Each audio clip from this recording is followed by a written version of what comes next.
Baik, Izin sharing dulu ya, Pak. selamat pagi teman-teman semua. Kita kembali untuk diskusi lagi untuk dua kelompok terakhir.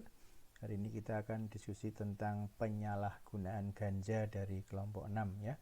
Disilahkan kita untuk melakukan diskusi untuk kepentingan proses belajar kita. Silahkan untuk kelompok 6 untuk menyampaikan makalahnya, waktu kami siapkan.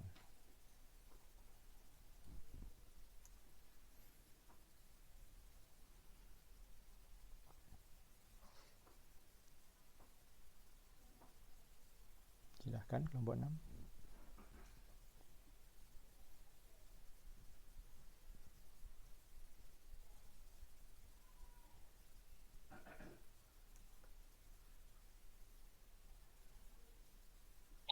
Tes, apakah suara saya terdengar, Pak? Suara terdengar. Izin untuk share screen Ya, ya, Pak. silahkan.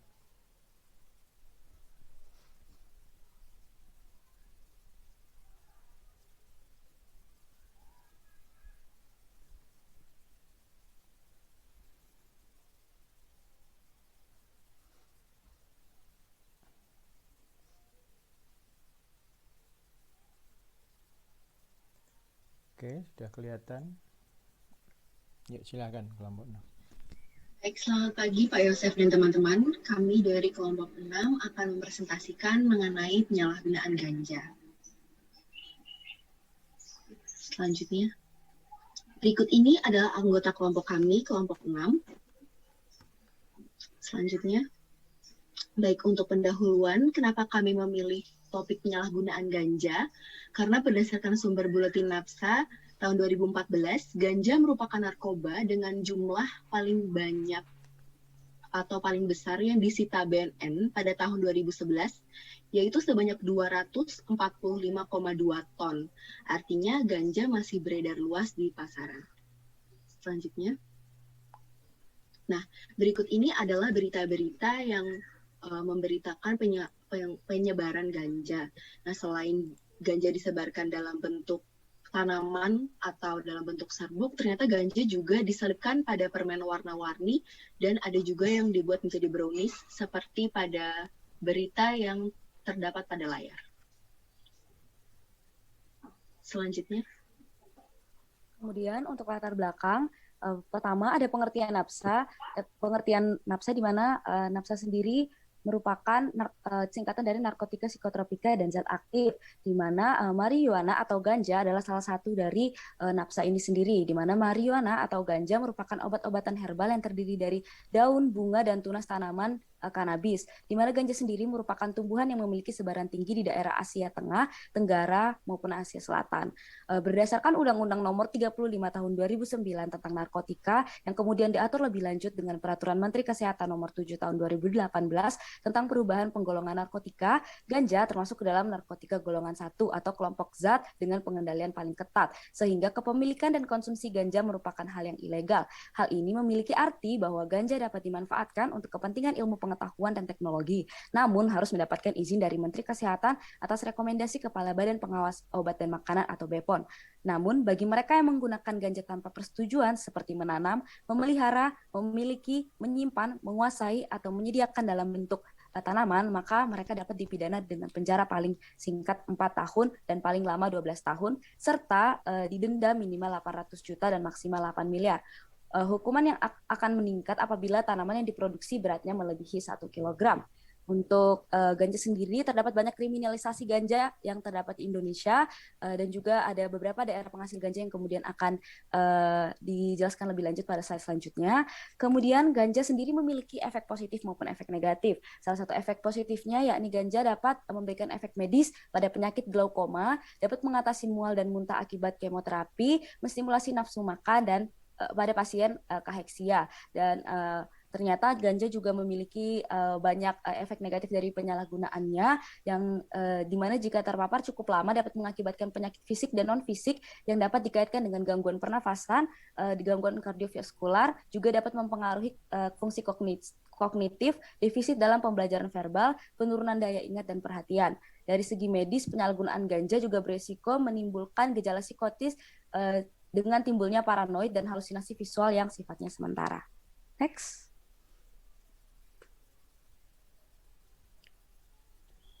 Selanjutnya, menurut Badan Narkotika Nasional mengidentifikasikan bahwa Aceh sebagai daerah penghasil ganja. Namun penelitian lainnya juga menyatakan bahwa Papua juga merupakan penghasil ganja, walaupun belum banyak diedarkan di seluruh Indonesia. Distribusi domestik ganja sendiri terjadi di DKI Jakarta yang menjadi tujuan utama peredaran narkotika di Indonesia. Namun karena pengawasan di ibu kota semakin ketat, perjalanan ganja sering harus melewati beberapa kota lain sebelum ke Jakarta.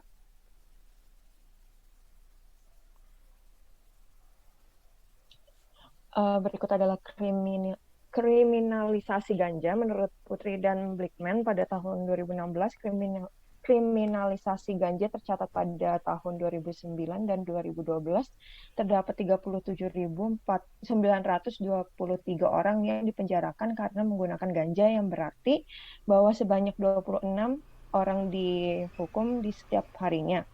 Konsumsi ganja mencapai 66% dari seluruh konsumsi obat-obatan terlarang di negeri ini. Pada tahun 2011,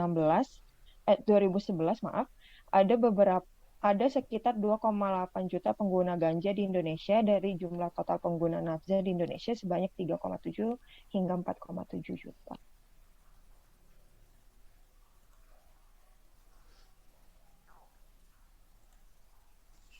Baik, selanjutnya saya dan beberapa teman lainnya akan menjelaskan terkait pembahasan. Untuk pembahasan yang pertama, mengapa seseorang menyalahgunakan ganja? Jadi seperti yang tertera pada slide, ada 5 faktor yang menjadi penyebab atau alasan dari penyalahgunaan ganja ini. Nah, untuk faktor yang pertama yaitu faktor lingkungan. Faktor lingkungan ini sangat erat kaitannya dengan pergaulan, baik itu pergaulan di masyarakat maupun pergaulan di sekolah. Nah, hal ini dapat terjadi karena keimanan diri dari seseorang yang bisa dibilang lemah, yang mana dia tidak dapat melindungi dirinya sendiri dari pergaulan negatif lingkungannya. Nah, faktor lingkungan ini erat kaitannya dengan faktor rasa penasaran. Rasa penasaran ini dipengaruhi oleh keinginan seseorang untuk mengetahui gimana sih rasanya bila ganja itu dikonsumsi. Nah, kenapa saya bilang faktor lingkungan sama rasa penasaran ini berhubungan? Karena dari seseorang itu melihat lingkungannya atau teman-teman sepergaulannya menggunakan ganja, maka akan timbul rasa ingin tahu dari dalam dirinya dan akhirnya dia pun mencobanya. Kemudian akan ketagihan dan akan melakukannya lagi berulang-ulang. Lalu untuk faktor selanjutnya yaitu faktor ekonomi. Harga dari ganja ini tergolong cukup mahal, yang mana harganya itu bisa mencapai 400.000 per kilogramnya. Sehingga hal tersebutlah yang mendorong seseorang untuk menjual belikan ganja demi memenuhi kebutuhan hidupnya. Faktor selanjutnya yaitu faktor kemudahan akses. Nah, faktor ini berhubungan dengan faktor ekonomi. Karena semakin banyak orang yang tertarik memperjualbelikan ganja dengan mengingat harganya yang cukup mahal dan dirasa cukup menguntungkan, maka semakin banyak dan semakin luas peredaran ganja di masyarakat sehingga akan lebih mudah diakses oleh masyarakat. Nah, hal tersebutlah yang menyebabkan ganja ini mudah diakses di masyarakat di berbagai lapisan. Selain itu juga dikarenakan perkembangan teknologi sehingga memudahkan dalam memperoleh informasi terkait lapak-lapak online yang memperjualbelikan ganja. Kemudian faktor yang terakhir yaitu faktor keluarga. Keluarga di sini merupakan faktor terpenting karena merupakan fondasi yang paling mendasari bagi setiap individu manusia. Nah, keadaan di dalam keluarga ini sangat mempengaruhi tingkah laku seseorang. Apabila keluarganya harmonis, maka akan menimbulkan dampak yang positif terhadap seseorang. Sebaliknya, apabila keluarganya tidak harmonis, maka kemungkinan besar akan menimbulkan dampak negatif seperti mengalami frustasi, tekanan jiwa, dan juga stres. Nah, banyak orang yang mencari jalan keluar untuk ketenangan dan kesenangan dirinya dengan melakukan tindakan penyalahgunaan ganja yang semestinya tidak perlu untuk dilakukan.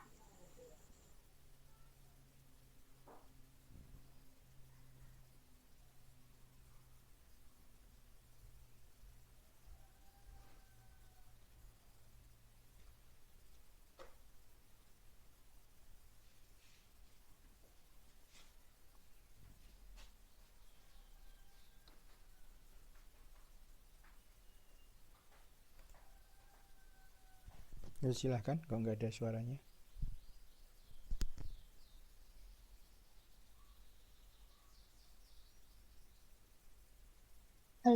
apakah suara saya Ya, terdengar? terdengar.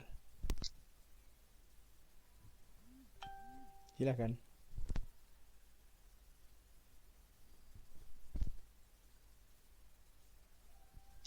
Nah, Suaranya hilang ini. Yang lain apakah halo, mendengar?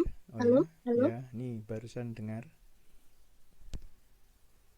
Nah, berikut saya akan menjelaskan mengenai bagaimana cara penyalahgunaan ganja. Cara penyalahgunaan ganja yaitu dihisap dengan cara dipadatkan menyerupai rokok atau dengan menggunakan pipa rokok. Selain itu ditemukan juga penggunaan ganja pada makanan. Bagian yang sering digunakan adalah daun, batang, dan biji.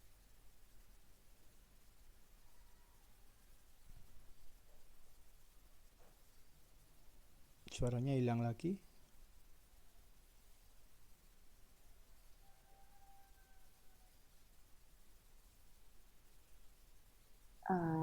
Untuk dampak negatif penggunaan ganja sendiri, di mana ganja dapat berpengaruh buruk terhadap kesehatan secara fisik maupun psikis atau mental, di mana dampak negatif dari penggunaan ganja dapat mengakibatkan kanker paru, meningkatkan risiko infark miokard, stroke, dan serangan iskemik transien selama intoksikasi ganja.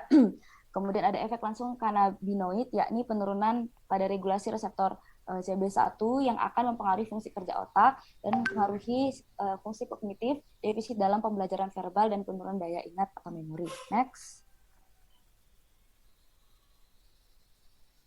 Selanjutnya, dampak negatif penggunaan ganja yang selanjutnya adalah khusus perokok, ganja dapat menyebabkan peradangan pada saluran besar pernafasan, peningkatan resistensi saluran pernafasan, hiperinflasi paru-paru, dan terdapat ganja bronkitis kronis. Dan juga ganja dapat mempengaruhi kesehatan mental seperti gangguan bipolar, bunuh diri, depresi, kecemasan, dan gangguan psikotik.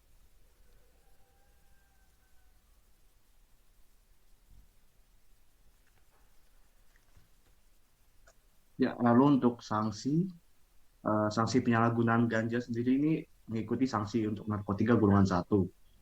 Terdapat pada Undang-Undang Republik Indonesia Nomor 35 Tahun 2009 yang menyebutkan bahwa setiap orang yang tanpa hak atau melawan hukum menanam, memelihara, memiliki, menyimpan, menguasai, atau menyediakan narkotika golongan 1 dalam bentuk tanaman dipidana dengan pidana penjara paling singkat 4 tahun dan paling lama 12 tahun dan pidana denda paling sedikit 800 juta rupiah dan paling banyak 8 miliar rupiah. Next. Lalu selanjutnya yaitu bagaimana upaya penanggulangan penyalahgunaan ganja. Untuk upaya penanggulangannya yaitu yang dengan mengeluarkan Inpres nomor 6 tahun 1971 tentang pembentukan badan yang bertugas mengkoordinasi penanggulangan antar departemen terhadap masalah narkotika. Terus kemudian pada pasal 54 dalam Undang-Undang Republik Indonesia Nomor 35 Tahun 2009 tentang narkotika. Lebih lanjut pada pasal 55 ayat 1 menyarankan agar menjalani rehabilitasi sosial yang ditunjukkan oleh pemerintah dan rehabilitas medis yang ditunjuk menteri. Terus kemudian Undang-Undang Republik Indonesia Nomor 35 Tahun 2009 tentang narkotika pasal 57 menyarankan melakukan pendekatan keagamaan dan tradisional. Dan untuk upaya pencegahannya yaitu melakukan kegiatan diskusi, peningkatan kemampuan teknis, dan penyuluhan sosial. Dan tujuan dari upaya pencegahan ini ada dua, yaitu terhindar dan terbebasnya dari generasi muda dari penyalahgunaan nafsa, menumbuhkan, memulihkan, dan mengembangkan keberfungsian sosial eks-korban penyalahgunaan nafsa sehingga dapat hidup secara wajar sesuai dengan norma yang berlaku di masyarakat. Kemudian meningkatkan peran aktif masyarakat dalam upaya penanggulangan penyalahgunaan nafsa sehingga masyarakat memiliki ketahanan sosial dan daya tangkal terhadap permasalahan penyalahgunaan nafsa. Next.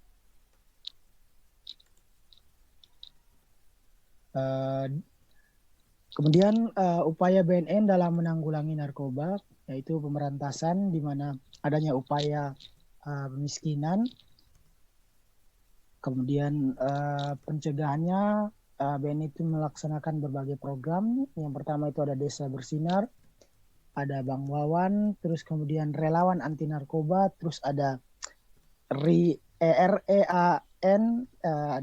terus kemudian pemberdayaan masyarakat, mengajak masyarakat berperan aktif, di mana adanya pengalihan fungsi lahan ganja, menghasilkan produk kreatif, tes urin secara masif, kemudian adanya rehabilitasi, dan yang terakhir itu ada hukum dan kerjasama.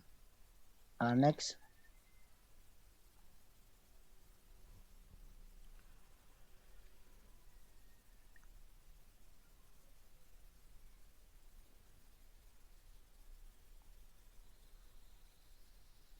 Kesimpulannya, marijuana atau ganja adalah obat-obatan herbal yang terdiri dari daun, bunga, dan tunas tanaman kanabis.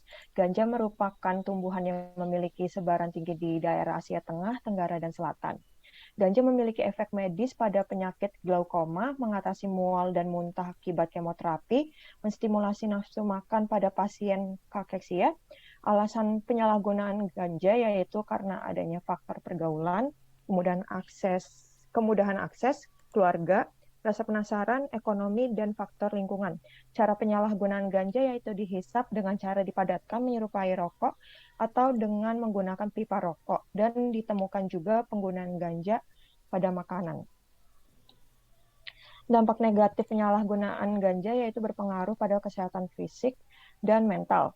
Sanksi berdasarkan hukum dalam penyalahgunaan ganja terdapat pada Undang-Undang RI Nomor 35 Tahun 2009. Upaya menanggulangi dampak penyalahgunaan ganja dilakukan dengan mengeluarkan Inpres Nomor 6 Tahun 1971 tentang pembentukan badan yang bertugas mengkoordinasikan penanggulangan antar departemen terhadap masalah narkotika. Upaya pencegahan dilaksanakan melalui kegiatan diskusi, peningkatan kemampuan teknis, dan penyuluhan sosial, dan upaya pengobatan untuk pecandu narkotika dan korban penyalahgunaan wajib menjalani rehabilitasi medis dan rehabilitasi sosial. Berikut adalah daftar pustaka yang kami acu. Sekian presentasi dari kami, mohon maaf apabila ada kesalahan. Terima kasih. Oke, baik, terima kasih untuk kelompok 6 yang telah mempresentasikan materi penyalahgunaan ganja. Jadi secara umum tadi bisa saya katakan kelompok ini mengulas tentang ganja itu apa, kemudian berbagai peraturan terkait ganja. Jadi ganja digolongkan menjadi narkotika, artinya memang tidak boleh diperjualbelikan secara di masyarakat, ya, hanya untuk kepentingan ilmu pengetahuan. Terus kemudian faktor-faktor yang menyebabkan seseorang menggunakan ganja, ya, itu cukup menarik, tadi diulas ada 6 faktor. Dan yang sangat menarik adalah upaya untuk mencegah ganja itu disalahgunakan, ya, dengan kegiatan penyuluhan sosial, diskusi interaktif, ya, dan masih banyak lagi, ya. Oke, itu adalah suatu hal yang menarik dari penyalahgunaan ganja, dari materi penyalahgunaan ganja ini, ya. Jadi semoga secara umum teman-teman yang mendengarkan presentasi ini dapat memiliki gambaran, ya, tentang ganja itu sendiri. Oke. Baik, kita akan teruskan sebentar, ya. Oke, share screen-nya bisa di off dulu, silahkan untuk untuk melihat dulu berbagai kasus yang sudah dilihat, ya. Jadi silahkan untuk melakukan persiapan menjawab berbagai kasus yang sudah disampaikan, ya. Saya bacakan dulu. Saya tertarik dengan istilah kriminalisasi ganja, ya. Apa maksud dari istilah ini? Nah, seandainya Anda ini sebagai kelompok mahasiswa yang akan melakukan diskusi tentang bahaya narkoba pada siswa SMP, ya, kira-kira apakah diskusi ini akan efektif untuk mencegah penyalahgunaan narkoba anak SMP di masa mendatang? Lalu tentang ini terkait dengan ada yang tadi ada berita ya, ganja disalahgunakan melalui makanan, contohnya brownies dan ada juga permen. Nah, apakah ada rasa khas yang menjadi kita tahu bahwa itu mengandung ganja? Lalu ini pertanyaan agak berat ya, ada sebuah berita seorang ibu yang memberikan terapi dengan minyak ganja kepada anaknya karena anak tersebut didiagnosis dengan cerebral palsy sejak 40 hari. Ibu ini sempat membawa anaknya berobat ke Australia dan selama 1 bulan penuh anaknya diberi pengobatan ganja setiap hari. Upaya ini berhasil membuat sang anak membaik, namun pengobatan ini tidak bisa dilanjutkan karena dinyatakan ilegal di Indonesia karena terdapat undang-undang yang mengatur hal ini. Bagaimana tanggapan kalian tentang kasus ini? Ya, ini cukup berat ya untuk ditanggapi. Terus, apakah upaya pemiskinan dilakukan seumur hidup? Kemudian dari Agatha, ada di beberapa negara ganja sudah dilegalisasi untuk keperluan penggunaan dalam bidang medis. Apakah teman-teman setuju? Ini beberapa pertanyaan yang silahkan untuk kalau mau dijawab.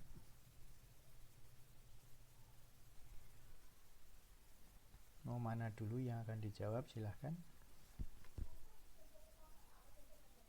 Selamat pagi Pak, saya akan menjawab pertanyaan dari Felani.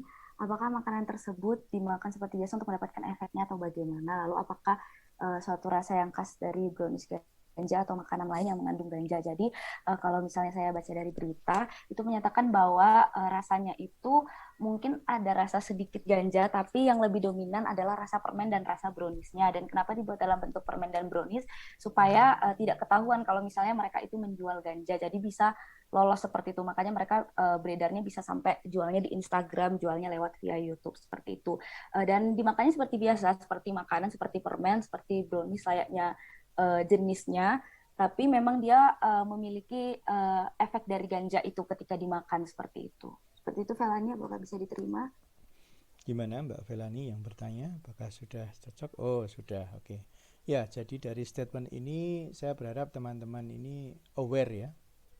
Ada beberapa triks untuk bisa menjual ganja dengan cara memasukkan dalam makanan ataupun permen. Jadi ini sebuah trik, jadi untuk aware lah ya. Jadi kalau bisa kita membeli roti ataupun permen itu ya yang legal-legal saja, yang dijual secara secara beneran ya di toko atau di mana ya. Karena kadang hal yang seperti ini bisa diberikan oleh orang secara door to door, secara perkumpulan dan sebagainya. Jadi tolong hati-hati terkait hal ini ya. Kalau terkait berita itu tadi memang benar, misalnya benar, berarti kita perlu hati-hati ya. Itu pelajaran yang bisa diambil. Oke, silahkan lanjut. Baik, saya akan mencoba menjawab pertanyaan Pak Yosef mengenai kriminalisasi ganja. Apakah suara saya terdengar? Oh, terdengar. Baik, jadi kriminalisasi itu merupakan penetapan suatu perbuatan yang awalnya bukan merupakan tindak pidana, namun karena masalah ini meningkat, jadi menjadi tindak pidana begitu Pak. Jadi orang-orang yang dulunya menggunakan ganja tidak dipidana, namun karena sekarang penggunaan ganja itu sudah disalahgunakan, seperti itu jadinya menjadi tindak pidana, seperti itu Pak. Oke, baik. Lalu lanjut. Kemudian saya juga akan menjawab pertanyaan dari Pak Yosef.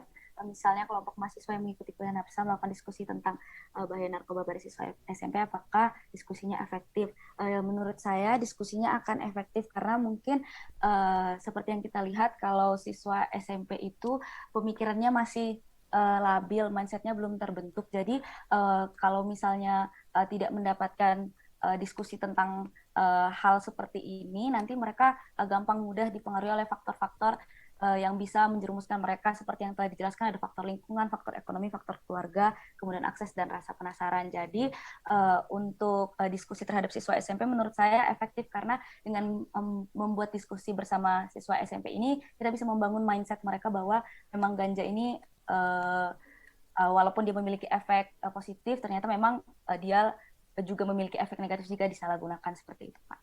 Ya, oke. Ya, secara umum ya, saya pertanyaannya tentang narkoba, jadi setuju kalau memang SMP itu adalah sebuah usia di mana diskusi interaktif ataupun penyuluhan itu sebaiknya digalakkan pada usia itu ya, karena pada usia SMP itu kan peralihan dari SD menuju SMP itu suatu titik yang menurut saya tepat ya, karena anak SD pemikirannya relatif masih seperti anak-anak, tapi kalau sudah SMP ke atas itu sudah sulit memang untuk diberikan informasi tentang bahaya narkoba ini. Kalau SMP untuk pencegahan memang menarik memang seperti ini. Oke, terima kasih jawabannya Juvita. Lanjut. Tentang ini cerita ini dari Australia ini menarik ini.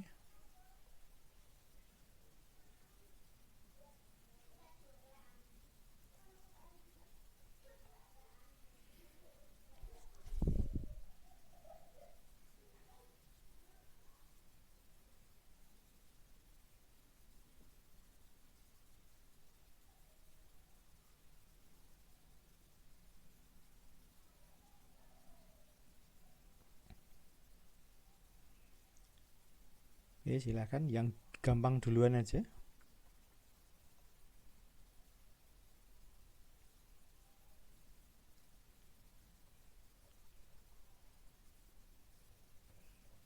Saya bantu jawab yang dari Agatha ya. Jadi di beberapa negara ganja sudah dilegalisasi untuk keperluan penggunaan dalam bidang medis. Apakah teman-teman setuju jika legalisasi ganja untuk keperluan dalam bidang medis dilakukan di Indonesia? Ya, memang tidak dipungkiri seperti yang dikatakan Juvita tadi, ganja memiliki efek negatif sekaligus efek yang positif ya. Itu pasti teman-teman yang belajar, yang membuat makalah ganja ini pasti juga membaca banyak tentang hal itu. Beberapa negara memang sudah mengatakan menggunakan ganja untuk keperluan di bidang medis. Nah, saya akan jawab secara normatif saja. Ganja dimasukkan dalam narkotika golongan 1 ya. Golongan 1 narkotika maupun golongan 1 psikotropika ya. Kalau yang zaman dulu ya, yang undang-undang yang dulu, itu semua memang tidak boleh digunakan ya untuk terapi, digunakan untuk ilmu pengetahuan. Itu biasanya hanya itu. Nah, kalau dari masalah ini, kalau sifatnya restricted, artinya betul-betul dibatasi hanya untuk keperluan medis dan itu merupakan sebuah hasil riset dan dipandang tidak menimbulkan efek negatif di masa mendatang, mungkin pertimbangan penggunaan ganja dalam bidang medis bisa diambil ya, dengan catatan yaitu tadi memang hasil penelitian ilmiahnya tentang ganja tersebut bisa digunakan untuk terapi dan betul-betul diatur secara ketat hanya untuk keperluan medis. Saya rasa kalau memang itu memang keperluannya untuk pengobatan, mungkin itu bisa dilakukan dengan catatan efek jangka panjang yang mungkin negatif pada pasien yang menggunakan itu tidak terjadi ya. Tapi juga tentunya hal ini akan memicu pro dan kontra. Yang kontra pasti juga akan mengatakan risikonya masih tinggi ya, masih tinggi, sehingga walaupun sudah direstriksi untuk keperluan medis, itu ditakutkan bisa jadi ada kebocoran untuk digunakan di masyarakat.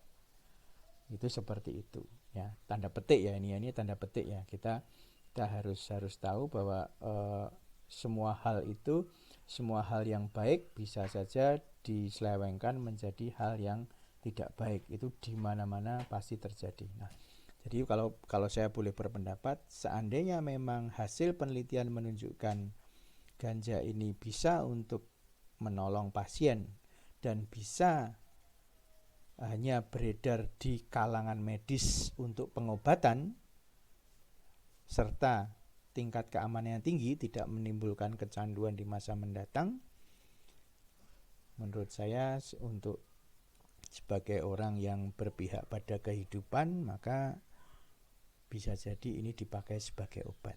Tapi ya dengan catatan itu. Sehingga tadi yang disampaikan oleh teman-teman presentasi terkait dengan hukuman, saya rasa itu juga. Jadi kalau misalnya itu untuk kepentingan pengobatan, oke, tapi apabila ditemukan untuk yang menyalahgunakan di luar kepentingan ini, tentunya harus dihukum sesuai peraturan perundang-undangan yang berlaku. Ya, saya rasa kalau jawaban saya adalah seperti itu ya, karena ini merupakan pendapat pribadi ya. Artinya kalau memang itu memang diperlukan untuk pengobatan, ya why not, tapi betul-betul harus tepat sasaran dan restricted, itu seperti itu. Oke, mungkin kelompok ini mau mencoba menjawab, apakah setuju dengan apa yang saya jawab atau ada pendapat lain, boleh loh. Kita ini kan berdiskusi ya, jadi kita berdiskusi untuk menambah wawasan ya, tidak untuk untuk mengatakan jawaban ini paling benar. Oke, silahkan untuk kelompok ini, silahkan kalau mau menanggapi ini yang barusan saya bantu untuk menjawabnya, silahkan. Baik Pak, terima kasih karena sudah membantu menjawab terkait pertanyaan yang terakhir. Jadi saya mau menambahkan sedikit. Kelompok kami setuju dengan pendapat Bapak, di mana memang di Indonesia sendiri terkait wacana legalisasi ganja itu sudah pernah disampaikan oleh anggota DPR RI, Pak. Jadi di Aceh sendiri itu kan ada yang namanya kebun ganja gitu, Pak. Nah, sebenarnya di DPR RI Dapil 1 Aceh itu juga sudah berasumsi terkait legalisasi ganja. Namun untuk penggunaannya memang harus difokuskan ke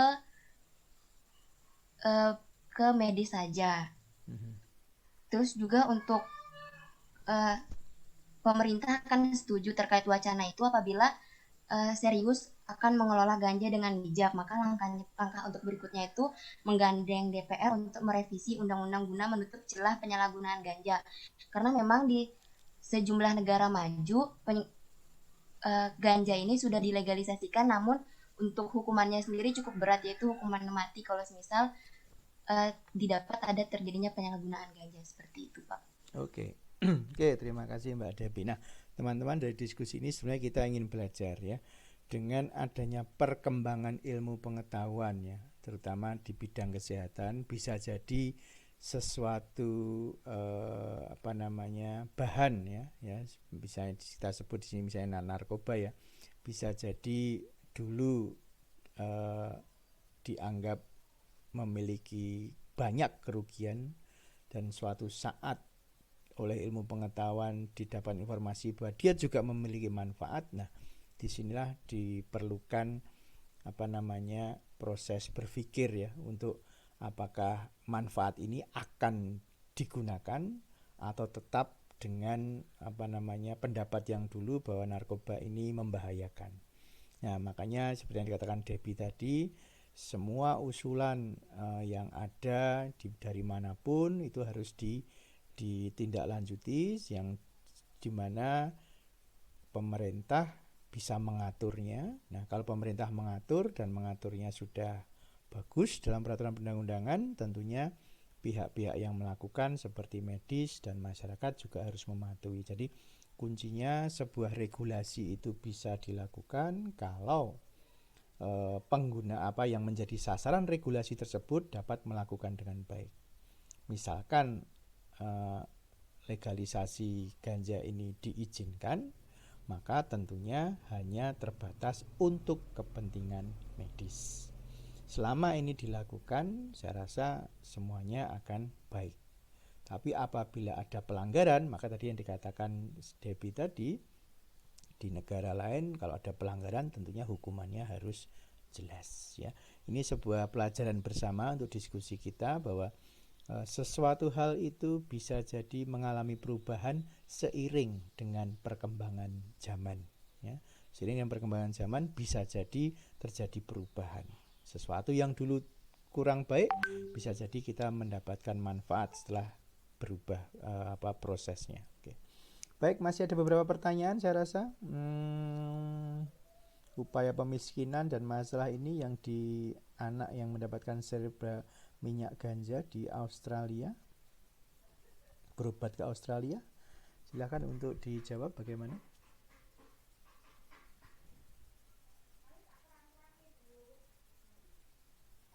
Silahkan. Saya rasa yang kelompok yang ini yang pengobatan ke Australia kurang lebih jawabannya hampir mirip ya dengan yang tadi ya. Mungkin bisa kelompok silahkan menjawab ya dengan acuan yang barusan kita diskusikan.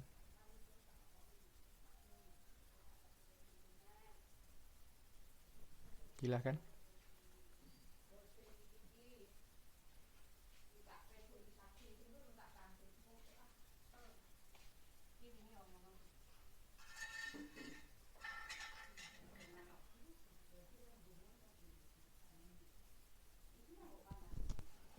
Silahkan.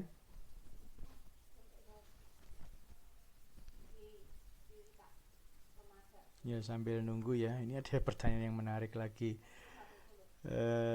Ada berita sempat viral di Kalbar tentang suami yang mengobati istrinya menggunakan ganja, namun dari lembaga yang memiliki otoritas tetap menangkap suami dan sang istri meninggal. Oke, saya berikan komentar saja ya. Ya, karena sampai hari ini kan ganja masih digolongkan sebagai narkotika golongan 1. Otomatis kalau ini dilakukan di Indonesia, jelas ini melanggar peraturan perundang-undangan yang ada, Mas. Ya, memang betul tadi, memang apakah memang sudah saatnya untuk mengkaji ulang peraturan terkait ya. Tadi dari diskusi sebelumnya memang mungkin sudah saatnya, karena ada anggota DPR RI yang juga sudah mulai menyarankan tentang ini, dan ada beberapa negara yang sudah melegalisasi penggunaan ganja untuk keperluan medis. Tapi sekali lagi tentang pertanyaan Ignatius Widya ini, tentang berita ini, kalau memang ini benar ya memang kalau dia ditangkap itu ya nggak salah, karena sampai hari ini peraturan di Indonesia masih meletakkan ganja sebagai narkotika golongan 1. Begitu ya Mas, pendapat saya ya untuk yang Ignatius Widya. Oke, yang ini yang di Australia gimana ini, Debbie, Juvita dan kawan-kawan? Gimana nih? Yo berpendapat boleh, wong ini kita diskusi ya. Kita kan tidak judgement ya. Oke Pak, baik, kalau misalnya menurut saya pribadi, untuk pendapatnya, untuk pertanyaan dari Len ini, sebenarnya saya juga pernah nonton di YouTube tentang berita ini, dan juga memang ganja itu juga yang saya baca tuh bisa mengobati beberapa penyakit, contohnya kayak kanker dan Parkinson. Tapi memang karena di Indonesia pada saat ini memang seperti yang Pak Yosef bilang masih masuk ke dalam golongan 1 yang dia peraturannya sangat diperketat untuk penyalahgunaannya seperti itu. Jadi kalau misalnya dalam waktu yang sekarang memang tidak bisa untuk penggunaan di Indonesia, untuk yang di Australia ini memang mau tidak mau harus kembali pengobatannya di Australia. Tapi mungkin dari sini kan kita tidak tahu selanjutnya seperti apa. Mungkin seperti yang Pak Yosef bilang, untuk perkembangan selanjutnya mungkin bisa menjadi hal yang negatif, mungkin bisa dijadikan suatu hal yang positif dalam bidang medis. Mungkin nanti dari beberapa kasus-kasus yang terjadi seperti yang terjadi di Kalimantan Barat, terus yang cerebral palsy ini, mungkin kedepannya nanti pemerintah bisa lebih mengkaji ulang lagi untuk peraturan dari ganja ini untuk kebutuhan medis seperti itu. Tapi kalau untuk yang sekarang memang kalau menurut saya karena memang masih masuk golongan 1 dan diperketat, mungkin untuk pengobatannya di Australia seperti itu kalau misalnya menurut saya. Oke, Mbak Juvita. Debbie mau nambahin enggak? Mau nambahin sedikit Pak. Nah, kan memang di Indonesia belum bisa untuk terkait pengobatan ganja ini. Nah, mungkin karena si ibu merasa terlalu jauh untuk kembali ke Australia lagi, mungkin di negara Asia sendiri juga ada beberapa negara yang melegalkan seperti juga Thailand. Jadi mungkin bisa pengobatannya ke Thailand seperti itu Pak. Ya. Oke, baik. Saya rasa pendapat ini sudah cukup mewakili ya. Ya, sekali lagi negara kita ini, Indonesia, belum melegalisasi penggunaan ganja untuk keperluan medis, sehingga kalau misalnya ada pengobatan yang sebelumnya bisa dilakukan di negara lain tapi tidak bisa dilakukan di sini, atau malah justru penggunanya itu ditangkap misalnya begitu, itu tidak bisa disalahkan karena memang aturannya demikian. Tapi sekali lagi yang kita pelajari adalah bahwa memang ganja ini spesial ya, jadi manfaat positifnya banyak juga. Nah, sehingga paling tidak dari hasil diskusi ini apa yang kita pelajari, bahwa sesuatu hal itu pasti akan terjadi perubahan ya, akan banyak perubahan yang terjadi dimanapun itu.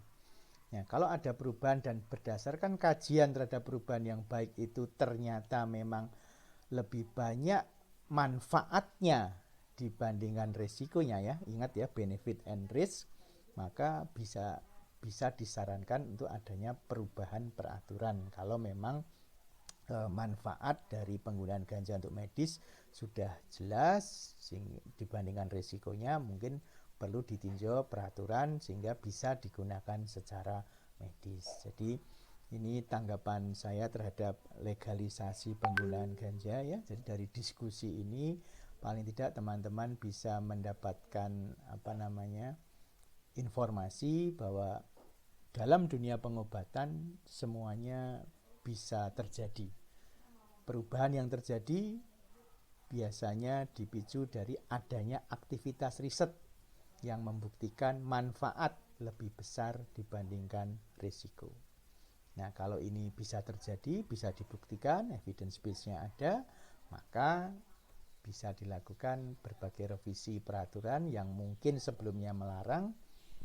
Dan tentunya untuk merevisi ini ya tidak hanya merevisi ya, tentunya ada kajian-kajian dari berbagai sisi. Setelah itu oke, baru kita bisa menjalankan. Nah, saya tidak tahu apakah itu akan terjadi di sini, tapi paling tidak informasi ini memang dalam kuliah-kuliah NAPSA sebelumnya memang selalu dibicarakan masalah legalisasi ganja ini, karena memang semakin banyak negara yang melegalisasi penggunaannya dan juga beberapa penelitian sudah menunjukkan hal yang baik ya, walaupun ya tentunya harus dikaji secara kritis, itu maksud saya adalah itu ya. Jadi saya rasa untuk